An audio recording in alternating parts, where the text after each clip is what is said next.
The VAdio show is brought to you by We Care Transport for Kids and Platforms Shoe Boutique. Boy, you're sure in a hurt. You think you can treat me like dirt and then get away with it, honey. Well, you got another thing coming now.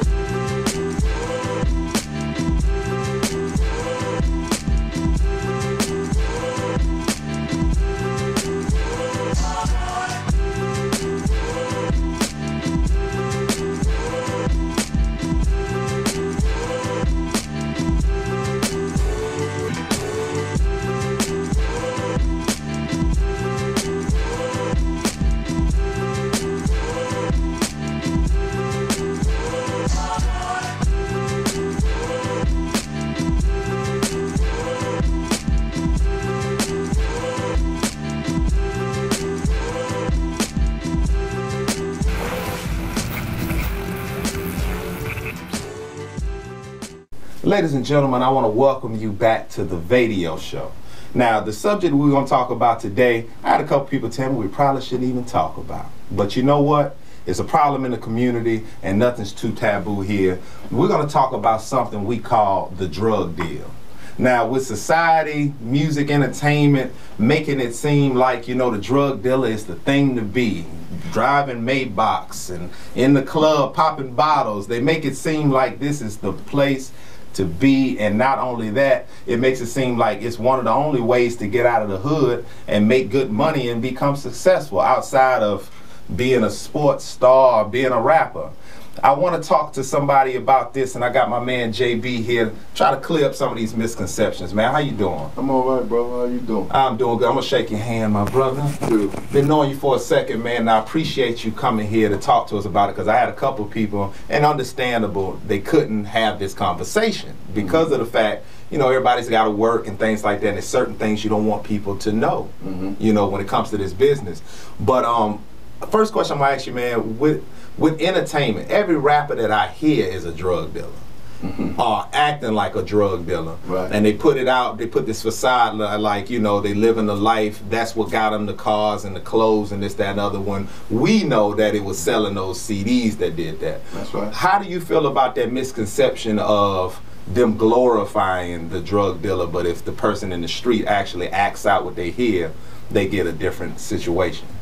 I mean, it's a hard medium, but at the end of the day, images is powerful. There's nothing more powerful than images. And you could take a rapper from the first time he doing his first album or whatever, he's gonna say he's the richest rapper in the world. Right. You know what I mean? So when you come from that standpoint, it's all eye candy. And when you got eye candy is gonna be hands down, because you're showing people what they want. Right. You're telling them this is how they whether it's real or not, they like to see it. Not. Yeah. So, well, my thing is, man, with this happening, it seems like the drug dealer seems to be one of the most sought after jobs in the hood, man. Like, that seems like a lot of the young kids I see out there, they look up to, you know. And you were in the game, and I'm sure you had plenty of people that looked up to you. oh yeah. And they want to emulate that. You know, they see certain things that you get, the power you get when you come in a room. They see the certain things that you may drive and things like that. I mean, what would you say to that person that looks up to and wants to be that? I mean, for one, there's no future. You know, it sounds cliche, but we already know it's death or jail. I mean, those is pretty much. You know, there's some that come through the cracks. They call it some get by, but they don't get away. Yeah. But at the end of the day, I see it like this: when you enter something called a game, you got to understand what you're playing with. Yeah. And oftentimes, law enforcement ain't playing. That's why I'm never confused of why they even call it a game. Right. You know what I mean? But it's generational. You know what I mean? My generation look at it different than this generation. And you know, the generation that came before us looked at us like we was crazy. Right, right. So, like I said, it's a hard medium, but my advice to anybody is don't do it. Yeah, yeah. Don't do it. Let me ask you this, following up that, what would you say are being that it can be cliche, the death or jail, what are the risks outside of going to jail of being a drug dealer on the streets out here? Because first and foremost, with all that flossing and stuff these rappers do, that's not happening. You can't go out here and buy no Maybach without no job if you just dope dealing, because that's a problem. Right. So it seems to me you can't even really meet the pinnacle. Meeting the pinnacle is a problem because your money dirty. So now that your money dirty and you got Lexuses, you got Mercedes and stuff, that's a problem. So you kind of gotta stay in the middle. But anyway, what are those risks outside of going to jail? We know jail is one, but what are the risks of it? Well, you know, from the inception, like I'm gonna take it back when I say it's generational. In my day, you could make a mistake. You know what I mean? You can get bonded out, or you can pay a charge to go away. Now with the way laws is and the way things is, once you get that felony, you mark for life. It's a wrap. And it follows you. It's gonna follow you to the grave. You know what I mean? Because it's almost a way of taking, and I don't want to have racial tones, but it is what it is. This is how you remove segments of the society you don't want. Got you. You know what I mean? Once you enter the system, it's a part of the system. And they kind of count on you, because now you can't get a job, so they kind of count on you to go back to what you know. And you stay in the system. You go back to slanging because I can't get a job now. What you expect me to do? I got to pay these bills. I got to live out here. So it makes you go back. But here's the math though. You take one drug dealer, you got one cop, one prosecutor, one lawyer, the court. You know, everybody is feeding off this one mistake that this brother might have made, or whether it's several mistakes he might have made. They all feed off him. You take away the drug dealer, you're gonna start losing jobs. Wow. So in a sense, they need to motivate us to get out there and do that. I mean, there's no, when you go to prison, there's no rehabilitation. It used to be, prison used to be something that's reform. You know, you don't hear nothing about reform no more, because it's basically what it is. They just put you there until you get out. Yeah, it's confinement. You know? Wow. So when you get out, nothing really gave you the motivation to do better when you get out, other than the fact I may not want to be back here again. But most people just feel like they want to get out and just do it smarter, maybe be smarter next time. Yeah. Well, you know, the saying is, you go to jail, you become a better criminal. You know, but the laws the way they is, and you say, what would I tell a young person?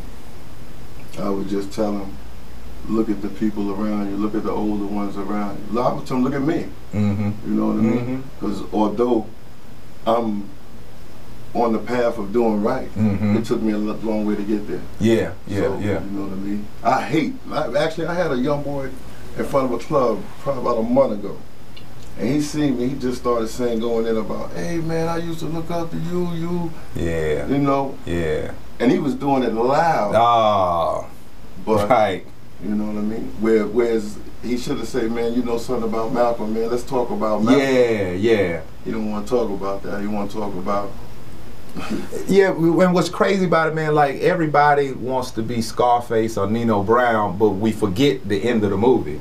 You know what I'm saying? That's right. You always remember the cars, the glitz and glam and all this good stuff, but it ended, they was done. They was. But you know the mentality of that is they want to go out just like that. Wow. They don't mind going out in a blaze. Wow. If they can get all of that, and this is where they go out, it was worth it. That's how they feel. And even at this point in time, man, they even motivate jail as if it's cool. You know, somebody said that they did a bid or whatnot. You get big respect for that. You know what I mean? So, how do we change this? Have you thought about how we could change the way people think, reprogram people, or is it too much of a job? I mean, you always, the streets is always gonna have more influence over a young brother than probably you or I will have. You know, a lot of things, when they say experience is the best teacher, that's because simply that's true. Yeah. You know, some people got to come to that medium like, you know what, this ain't for me. Sometimes that first bullet is a wrap though.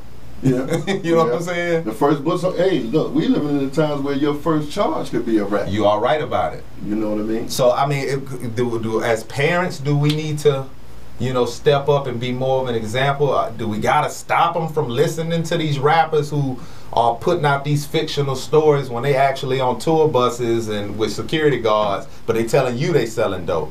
Or they were COs in jail and now they telling you they was kingpins. I mean, how do we combat this, man? Well, that ties into the eye candy thing again, because a young brother could know this about a Rick Ross. He could know he was a CEO. Yeah. But he didn't block that whole picture. You are correct. Yeah. You know what I mean? That's not even into the equation. Right. Into the equation is like he say, black bottles and a 6-pack of supermodels. Right, right. That's all he think. That's all he heard. That's it. That's it. That's all he need to hear. Ain't heard nothing else. Brother, we gonna get to more of this. I'm gonna take y'all to a commercial break. This is the drug deal, but we ain't slanging nothing but knowledge here. We'll see you after the break, all right? A message from one of our proud sponsors. I need it, I want it, I gotta have it.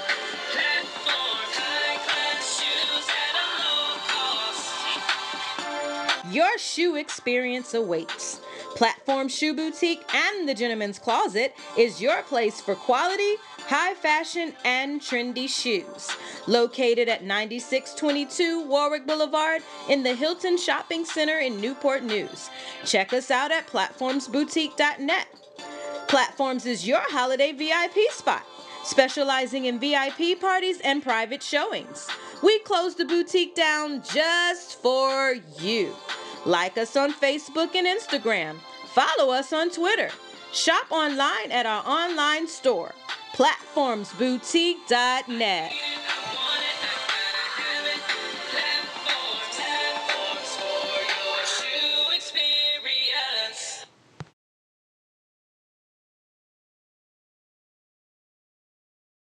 All right, ladies and gentlemen, you are back to the People's Show, the VAdio Show. And I'm here with my man JB, and we're going to talk about, should I call you? I'll call you JB. Well, tell me your full name. Tell people your full name. I'd rather you call me J Hall. I've been left JB alone. I'm sorry.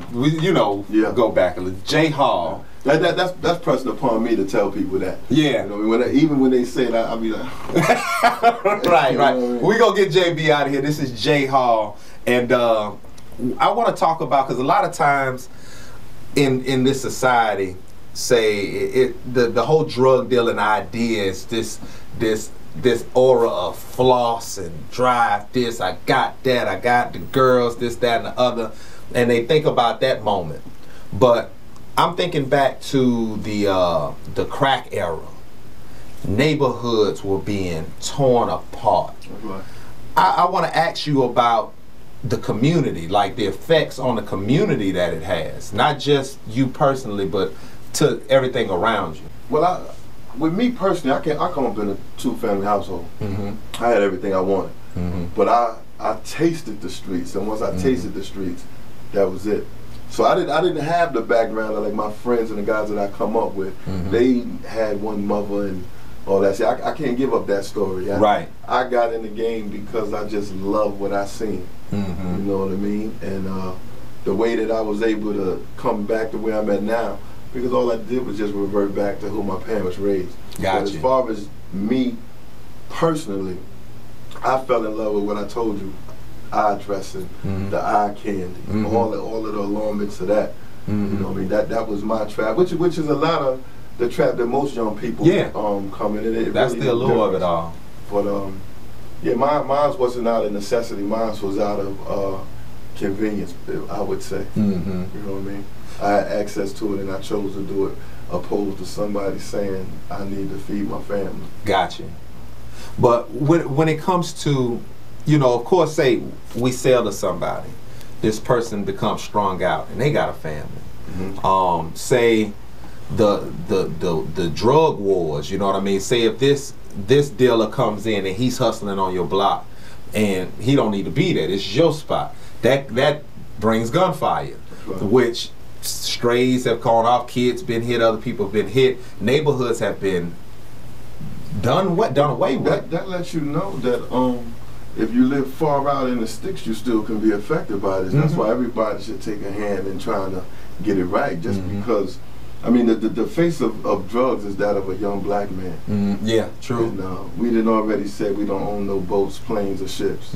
So that's one thing. That's another reason why. So how to get here? Yeah. How did drugs get here? That's why if they talk about the undercurrent economy of drug dealing, I had a guy tell it to me like this. General Motors don't sell 1 million cars every day, so they need something to supplement that income. And what society don't tell you that there is 2 economies in America. You have the legal and you have the illegal, and you can't have one without the other. Right. And you know, it's sad, but that's the way the country was built. Right. You know, you take it back to slavery. That's when cocaine was introduced to the slaves to keep them out there in that field, because you know, a lot of times they couldn't work from Kansas City morning to Kansas City night. But if you put that cocaine in their system, they out there all night. Really? Yeah. You just taught me something, brother. Yeah. And cocaine was first introduced here in America through the slave trade. Wow. Wow. So, and you had mentioned something to me too, because you got kids, right? Yes. Okay. Let me ask you, how does it affect? Because we always think personally with this thing, but how does it affect the family? Like, how did it affect the family, or did it? I'm gonna say it like this: with my kids. See, a lot of times some people say the parents. You know what I mean? Well, I can't say that because my parents told me to do everything right. I'm the one who wanted to do wrong. And I got a son, I got a daughter. My son is in the penitentiary, and my daughter's working on her degrees. Which means one got it and one didn't get the message. Got you. You know, so it ain't always got to be the parents. You know what I mean? Sometimes it boils down to the decision somebody made, like myself. Right. You know, Right. I decided to do what I wanted to do. I derailed from the path that my parents had set forth for me. So, you know, I don't do the woe is me. You know, I can't get that. And because at the end of the day, it's up to us to make this thing change. Exactly. So, but let me ask you this, because you had mentioned something on the break about just how.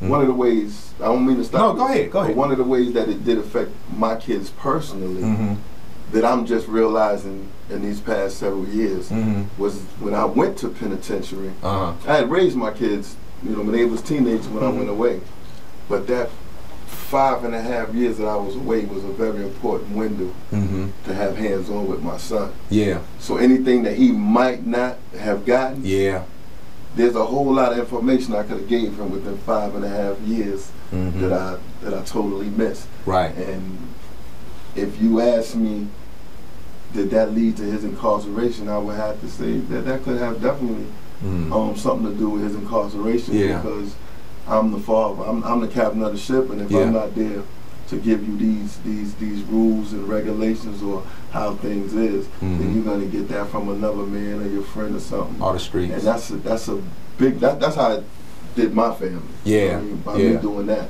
You know what I mean? So in those years, you know what I mean, you can get all kind of money back, but you can never get time back. Yes, sir. It's gone. Once it's out of here, it's not coming back. So that's how. You know, it didn't destroy the family, but at the same time, now we got one that, you know, we anticipate to come home, and, you know, these are things that probably could have been avoided. Yeah. If I myself would have been there. Right. You know what I mean? So I got to wear that. You know, that's something that I think about constantly when he called me or when I go visit him. In my mind, I could have prevented that. You know what I'm saying? I can understand. Maybe I couldn't. But in my mind. Yeah, because once we grown, we have to make our own decision. But I feel what you're saying as well. We like to plant those proper seeds, because once we growing into certain teenage years or whatever, you know, those impressionable years, you like to be there. They got the book, The Art of Seduction, and one of the things it says as far as seduction, always drop subtle hints. Not that it means something when you drop them, but for them to take root later. Yeah. You know what I mean? Like the lessons that my mother instilled in me. She been dead 10 years, and I got most of those lessons while she was gone. Wow. Because she planted that seed in you. Yeah. And once you approached that situation, you was able to go back to that. Exactly. Yeah. A message from one of our proud sponsors.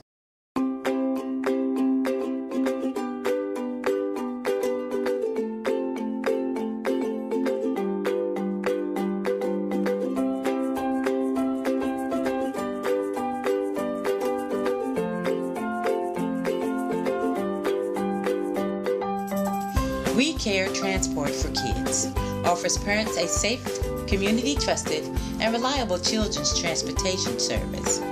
We Care transports kids to and from school and on to other after-school activities such as aftercare, tutoring lessons, sports, and other enrichment programs. We also have wheelchair vans for transporting children with special needs. So if you're in need of a reliable and affordable door-to-door service, give us a call. We Care is not just a name, it's what we do.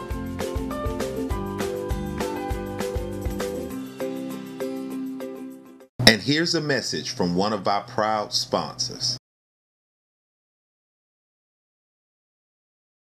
Wardrobe provided by Upscale Men's Fashion.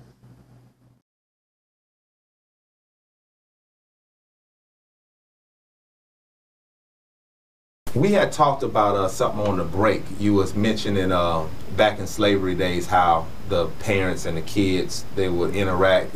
Let the people know a little bit about that. Well, it was, I think I was watching 12 Years a Slave. I might have been, not watching some of everything, but I just noticed that when overseers or the slave masters was marching the slaves, that the woman would have being changed and the father would be changed, but the kids wouldn't be. And the kids is just following their parents. And that let me know that, you know, I kind of reflected forward and be like, you know, if you got babies raising babies and all you hear in the house is rap music, BT playing, and mama got this and 1,000 dudes, when you put all of that in the bag, that doesn't make for nothing positive. Right. And it lets me know that the same way that they followed in slavery is the same way that we're following now. It's really no difference. It's just the chains have been removed. And I once heard, my scholarship is sketchy now, but if Malcolm said, just because you put cats in the oven don't make them biscuits. You ain't lying, buddy. You know what I mean? And a lot of times we'll grow up and we'll just take them chains and put them on ourselves and start walking, like, you know, and it's mental, you know, it's these mental chains. And that flossing thing, you gotta understand that gold, that's in our history. It is. When we line ourselves with them diamonds, I mean, that's what the ancestors did.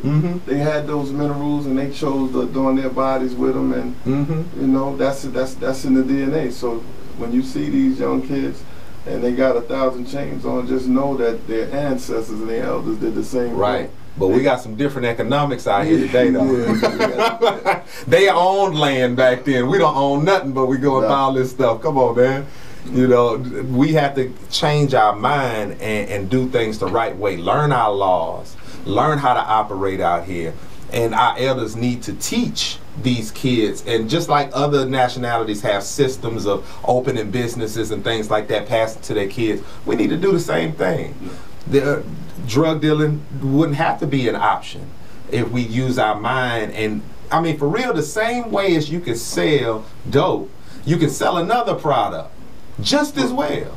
But you know, all of that, one of our greatest times in history as a people would probably be the Montgomery boycott. And if that didn't show us nothing else, that showed us that our dollars mean something to America. Sir. That's true. And you have an economist quick to say that black people have $1 trillion spending power. But there's no power in spending, there's power in building and producing. When you consume, like if every nationality depends on black people acting crazy. You ain't lying. You know what I mean? There's so many companies that benefit for a young man putting drugs in his pocket, or putting a gun in his hand. And when you have that type of dynamics, it's just hard. Yeah. And what makes it hard is some of us blacks that's comfortable, other brothers and sisters that might be comfortable in their lifestyle, the system is perfect to them. Yeah. Why would they change? Why would you want to change something that's going to interrupt your money flow? You're right. You know, but we have to understand, because what frustrates me, that's the only word I want to use right now, is the fact that I don't like nobody taking advantage of me like that. I don't want you. I don't want you to feel like you smart enough to outsmart me out of my money and my community. You know what I'm saying? So we just have to get upset about that and know you being used. You may think that's how you want to live, but you've been taught that. They marketed that to you. It's motivated ignorance. And as long as that's motivated, their pockets are being filled. So long as when you can understand that and get upset about it and show them that we are mentally stronger than that, then there'll be a change. But I can go on and on about that because that frustrates me when we get taken advantage of. You know what I'm saying? But what made you get out of the game, man? Well, it was pretty much the prosecutor. Okay, that'll do it. For me, it was easy when you sitting in jail and you receive a paper that says the United States versus you, and you realize, okay, I'm not just this state; it's 49 other ones I'm up against. It doesn't take a lot of convincing to say, you know what, this might not be the best situation. Okay. You know what I mean? But then, you know, with me, my incarceration didn't come when I was young. It came when I was older. So when you're older, you're gonna come out like, yo, man, come on, I can't go back and forth. Right. Right. So, and then besides that, just knowing what drugs do. You know what I mean? Like the movie I did talk to you off camera, the Cocaine Cowboy. You got a prosecutor in that documentary that says, look at Miami. Drugs did all this. Wow, yeah, that's powerful. And man. he says drugs can't be all that bad. Wow. This is somebody that built his reputation off of sending people up the river. Yeah. But he shows the whole Miami skyline and says this the product of it. Yeah, so that's how America's built, man. It's take advantage of your fellow man for capital gain. Capitalist society. Yeah, it's sad, man. But what you doing now? Because I know, you know, now that you're out, you're doing your own thing. Let people know what you got going on. I'm an author. I'm also a public speaker. I have 5 books out now. And, you know, my thing is, it's like when you approached me with this topic and I told you that if it got anything to do with the babies, I'm there. Yeah, you did. So I lend my support and my voice wherever, because the one thing I do know, young kids have always gravitated towards me. You know what I mean? Be it good, wrong, or indifferent, whatever it is, they seen something in me. So anytime you got a platform like that, then you lend your voice and your ear. That's true, in a positive manner. Yeah. So that's what path I'm really on. And just I started this literary thing while I was incarcerated. Okay. And that was the plan for me. That was my way. You know what I mean? That way ain't gonna be the way for every right. You know. But everybody has something in them that can be their way. Well, there's a genius in everybody. If you don't have no mental issues or you don't have no physical disabilities, you have some genius in you. You just got to find it. You know what I mean? So, yeah, and I'm glad for people to be able to see you and you stand as a example for that. You know what I mean? What can they find your books? Like, where can they get it? Well, you can Amazon.com. I'll leave you with a list, and if they can't see it from the camera, you'll have a list from your site, and on my Facebook page is JRRR Hall, and all my information is right there. You can go right to my page. There's a link on there that'll take you directly to my site, and that's it. That's how you get me. Well, my brother, I appreciate you coming, man. It was a pleasure talking to you. I really hope you all got something from this. This was the VAdio show. This is the drug deal, and we'll holler at y'all.